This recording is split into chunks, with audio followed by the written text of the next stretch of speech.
ہمارے معاشرے میں اپنے بیٹے یا بیٹی کے لیے جب شادی کا رشتہ ڈھونڈا جاتا ہے تو لڑکی کی خوبصورتی، اس کی شرافت، اس کے کام کاج، رہن سہن، تعلیم، خاندان اور لڑکی کا جہیز، لڑکی کی پیدائش سے لے کے اس کی جوانی تک سب ہسٹری معلوم کی جاتی ہے۔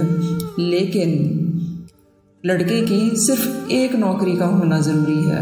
نہ شکل و صورت اہم ہے، نہ اس کا کردار اہم ہے، نہ چال چلن اہم، بس ایک نوکری اس کے 100 عیبوں پر پردہ ڈال دیتی ہے۔ کسی کی بہن یا بیٹی کے گھر جب رشتہ دیکھنے جاتے ہیں تو پہلے ہی کہلوا بھیجتے ہیں کہ لڑکی دیکھنے آ رہے ہیں۔ وہاں لڑکی کے دل پر کیا گزرتی ہے جو دل و دماغ میں تڑپتی مرتی دعائیں مانگتی سوچتی رہتی ہے کہ نہ جانے کیا ہوگا، میں پسند آؤں گی بھی یا نہیں۔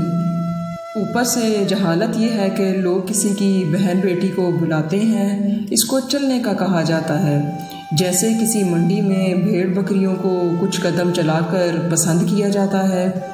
ان کے گھر کھا پی کر واپس آ کر صرف ایک میسج بھیج دیتے ہیں کہ معاف کیجئے گا، ہمیں لڑکی پسند نہیں آئی۔ ایک بار نہیں 10 بار رشتہ نہ کرو وہاں، مگر وہاں لڑکی دیکھنے کسی بہانے سے بھی جایا جا سکتا ہے۔ جب تک لڑکی پسند نہ آئے وہاں رشتے کی بات نہ کرو۔ وہ لڑکی ہے، فرشتہ نہیں، کوئی پری نہیں، ایک سادہ سی معصوم سی انسان ہے جس کے کچھ جذبات ہیں۔ اللہ پاک سے دعا ہے کہ اللہ تعالیٰ سب بیٹیوں کے نصیب اچھے کرے، آمین۔